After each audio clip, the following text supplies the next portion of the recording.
बिस्मिल्लाहिर्रहमानिर्रहीम। अस्सलामु अलैकुम वरहमतुल्लाहि वबरकातुहू।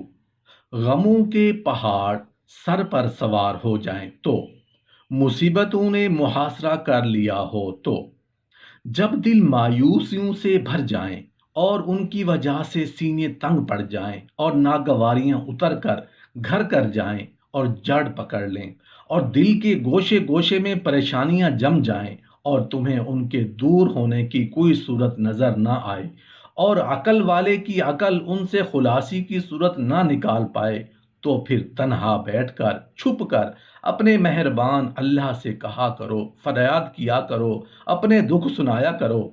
एक आदमी ने हुसैन बिन अली रजी अल्लाह अन्हु की खिदमत में अपनी हाजत का सवाल किया, तो उन्होंने फरमाया, जनाब अमीरुल मोमिनीन रजी अल्लाह अन्हु को जब कोई सख्त अमर पेश आता तो वो अकेले कमरे में जाकर दुआ करते हैं और इस वक्त वो वहां दुआ कर रहे हैं। उस आदमी ने कहा, मुझे उनके करीब कीजिए ताकि मैं सुनूं कि वो क्या दुआ मांग रहे हैं। बस मैंने उन्हें ये दुआ मांगते सुना, ए काफ हा या आइन सौद, ए नूर, ए कुद्दूस, ए हई, ए रहमान। ये अल्फाज आपने 3 मरतबा दोहराए, फिर फरमाया, मेरे वो गुनाह बख्श दे जो बलाएं उतारें, मेरे वो गुनाह बख्श दे जो आबरूओं को तोड़ दें, मेरे वो गुनाह बख्श दे जो जल्द फना लाएं, मेरे वो गुनाह बख्श दे जो दुश्मनों को मुझ पर गालिब कर दें, मेरे वो गुनाह बख्श दे जो उम्मीदें ख़त्म कर दें, मेरे वो गुनाह बख्श दे जो दुआएं रद्द कर दें, मेरे वो गुनाह बख्श दे जो बारिशें रोक दें, मेरे वो गुनाह बख्श दे जो फ़िज़ा को तारीक कर दें, और मेरे वो गुनाह बख्श दे जो मेरे पर्दे खोल दें। अय अल्लाह, अगर आसमानों में मेरा रिज्क है तो उतार दे, अगर ज़मीन में है तो जाहिर कर दे, अगर दूर है तो नज़दीक कर दे, अगर करीब है तो आसान कर दे, अगर थोड़ा है तो ज़्यादा कर दे और मुझे उसमें बरकत दे।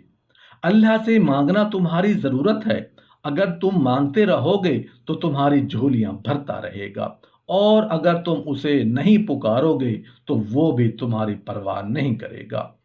तो उसके हजूर दुआएं मांगो, अपनी आरजुएं पेश करो, अपनी तमन्नाएं उसके हजूर पेश करो। दुनियादारों से मांगें तो अपने लिए मांगते हैं, लेकिन अल्लाह से मांगो तो अपने लिए भी मांगो, औरों के लिए भी मांगो। वो करीम है, वो देता है और खुश होके देता है, तो उससे मांगो, उससे झोली फैलाओ। अल्लाह से राजो नियाज की बातें, वो बातें बंदा किसी से नहीं कर सकता, वो अपने रब से डायरेक्ट करता है। अपने दिल के सारे दुखड़े अपने रब की तहलीज पर रखता है, अपनी सारी ज़रूरतें मालिक की चौखट पे रखता है, और उससे मांगते हुए बंदे को शर्म नहीं आती, हया नहीं आती, बल्कि उससे मांगते हुए फ़ख्र महसूस होता है कि मैं अपने रब से मांग रहा हूँ, किसी और से नहीं मांग रहा। दूसरे से मांगे तो झिझक लगती है, लेकिन मालिक से मांगे तो अपनाइयत का एहसास होता है कि मैं उससे मांग रहा हूँ, इसलिए कि वो हमारा रब लगता है और हमारा उससे रब्त कितना गहरा है। मस्जिद नबवी का एक कोना था और एक बंदा वहां बैठकर दुआ मांग रहा था। उसकी दुआ के लफ्जों पे गौर कीजिएगा, अय अल्लाह, मैं तुझसे इसलिए मांगता हूं कि तू मेरा अल्लाह है, तेरे अलावा मेरा है भी तो कोई नहीं। तो ये वो दुआ मांग रहा था कि मस्जिद नबवी के कोने में बैठा हुआ था। रसूल अल्लाह सल्लल्लाहु अलैहि वसल्लम ने देखा तो एक सहाबी से कहा, वो जो दुआ मांग रहा है उसको जाके बता दो तुम्हारी दुआ कबूल हो गई है। वो मांग इस ढंग से रहा था, तो इस दुआ को अपने रब से न्याज है। दुआ खुद इबादत है। जब तुम्हारी ज़रूरतों का कफील वो है तो फिर उससे नहीं मांगेंगे तो किससे मांगेंगे? और जब उससे बंदा मांगता है तो फिर वो मांगने वाले की लाज भी रखता है। तो तुम्हारा रब हया करने वाला करीम है। जब बंदे उसके सामने हाथ फैला के दुआ मांगते हैं, अल्लाह फरमाता है, मुझे शर्म आती है उनके उठे हुए हाथ खाली कैसे मोड़ूं। जब उन्होंने मुझसे मांगा है तो मैंने भी न दिया तो कौन देगा। रसूलुल्लाह सल्लल्लाहु अलैहि वसल्लम का इरशाद है, हज़रत याकूब अलैहिस्सलाम का एक शख्स के साथ भाईचारा था। एक दिन उसने कहा, ए याकूब, आप अलैहिस्सलाम की बीनाई कैसे चली गई और किस बात ने आपकी कमर झुका दी? याकूब अलैहिस्सलाम ने फरमाया, بینائی تو یوسف کے فراق پر روتے روتے چلی گئی اور کمر بینا میں غموں نے جھکا دی۔ اس پر اللہ نے آپ کی طرف وحی بھیجی، اے یعقوب، میرے غیر کے آگے اپنا دکھ بیان کرتے ہو؟ اس پر یعقوب علیہ السلام نے فرمایا، میں اپنے غم و اندوہ کا اظہار اللہ ہی سے کرتا ہوں۔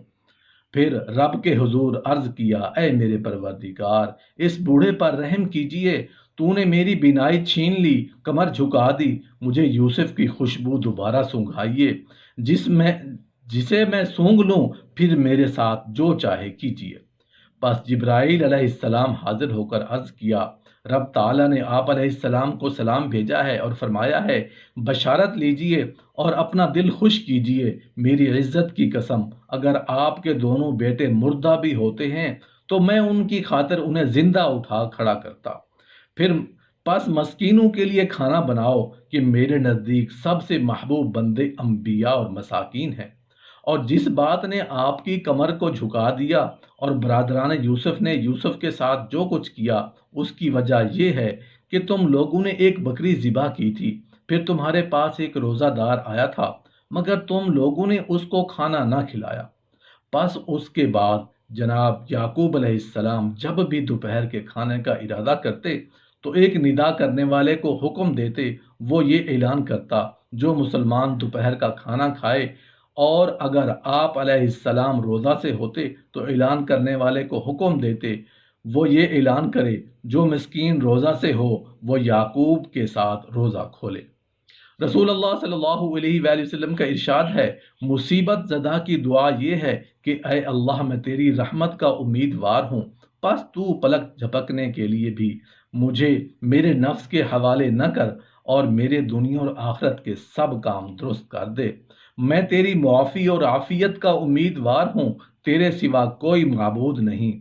عبداللہ بن جعفر نے حضرت علی رضی اللہ عنہ سے بیان کیا، وہ فرماتے ہیں، رسول اللہ صلی اللہ علیہ وآلہ وسلم نے مجھے اس بات کی تعلیم دی کہ جب مجھ پر کوئی مصیبت آئے تو یہ دعا پڑھوں، لا الہ الا اللہ الحلیم الکریم، سبحان اللہ وتبارک اللہ رب العرش العظیم والحمد للہ رب العالمین۔ اللہ حلیم و کریم کے سوا کوئی معبود نہیں، وہ پاک ہے، اللہ مالک عرش عظیم بڑی برکت والا ہے، اور سب تعریفیں خدائے پروردگار دو جہاں کی ہیں۔ رسول اللہ صلی اللہ علیہ وآلہ وسلم کو جب کوئی غم یا مصیبت پیش آتی تھی تو آپ صلی اللہ علیہ وآلہ وسلم یہ دعا مانگا کرتے تھے، یا حیو یا قیوم برحمتک استغیث، اے زندہ، اے قائم، میں تیری رحمت کے طفیل تیری مدد مانگتا ہوں۔